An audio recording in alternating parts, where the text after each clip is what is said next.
जी। आजकल उत्तर प्रदेश में समाजवादी पार्टी के पीडीए की बड़ी ज़ोर शोर के साथ बैठकें हो रही हैं और ये सपा की तरफ से महसूस कराया जा रहा है कि 2027 में समाजवादी पार्टी की गवर्नमेंट बनने जा रही है, जबकि ऐसा बिल्कुल नहीं है। और जो आज के सियासी हालात हैं, मंजरनामे पर जो दिख रहा है, उससे कहीं दूर दूर तक ये नहीं लगता है। और ख़ास बात मैं आपको बताऊं कि जो पीडीए है सपा की, इस सपा के पीडीए से मुसलमान गायब है। कहीं दूर दूर तक पीडीए में मुसलमान नज़र नहीं आता।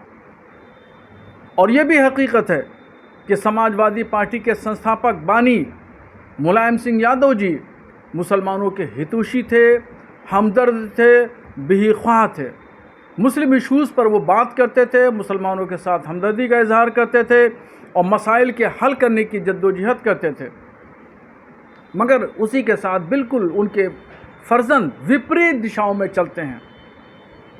और मौजूदा समाजवादी पार्टी और समाजवादी पार्टी के मुखिया अखिलेश यादव जी, वो मुसलमानों के हितैषी नहीं हैं, हमदर्द नहीं हैं, उनसे मुसलमानों से कोई गरज, कोई मतलब नहीं है।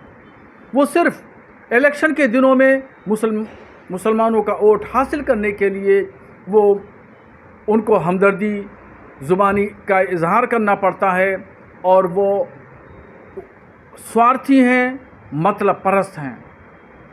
मैंने उनकी एक नहीं बल्कि सैकड़ों सभाएं सुनी हैं, उनकी मीटिंगें मैंने सुनी हैं, प्रेस कॉन्फ्रेंस सुनी है, मगर उनकी ज़ुबान पर अवामी मंचों पर कभी भी मुसलमान का शब्द नहीं आता। वो बंद कमरे में ज़रूर मुसलमान मुसलमान करते हैं मुस्लिम लीडरांस के सामने, मगर अवामी जलसों में, मीटिंगों में, प्रेस कॉन्फ्रेंस में कभी भी लफ्ज़ मुसलमान उनकी ज़ुबान पर नहीं आ सकता। इसीलिए मुसलमान उनको अपना हितैषी, फलाह बहबूद, हमदर्द नहीं मानता। अब रह गई बात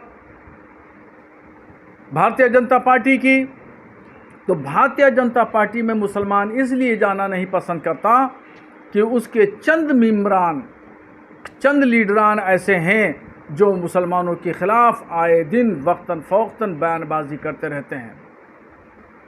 कभी कभी ऐसा माहौल बनता है, मुसलमान इरादा करते हैं और 2 कदम आगे बढ़ते हैं भाजपा की तरफ, मगर वहाँ दरवाजे बंद मिलते हैं। और दूसरी तरफ भाजपा के चंद लोग मुस्लिम मुखालिफ बयान दे देते हैं, जिसकी वजह से मुसलमान फिर 4 कदम पीछे चला जाता है। अगर ये सूरत हाल ख़त्म हो जाए, मुसलमानों के ख़िलाफ़ गलत बयानबाजी बंद हो जाए और बंद दरवाजे खुल जाएं, तो मुसलमान अपने फ़ैसले पर पुनर्विचार कर सकता है। हाँ, ये ज़रूर हकीकत है कि केंद्र सरकार की योजनाएं हों या राज्य की योजनाएं हों, उन योजनाओं से लाभ जहाँ हिंदुओं को मिल रहा है, समाज के हर तबके को मिल रहा है, वहीं मुसलमानों को भी फ़ायदा पहुँच रहा है। इन योजनाओं में कोई भेदभाव, कोई तफरीक या कोई तासुब, तंग नज़री नहीं की जा रही है। इसमें कोई हकीकत नहीं है, इसमें कोई दो राय नहीं है। बिल्कुल ये सच्चाई है कि तमाम योजनाओं से मुसलमानों को फ़ायदा ज़रूर पहुंच रहा है।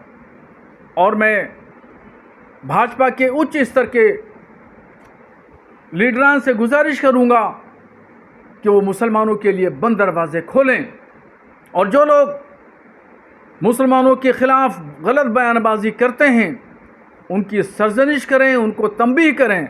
अगर वो नहीं मानते हैं तो उनको बाहर का रास्ता दिखाएं।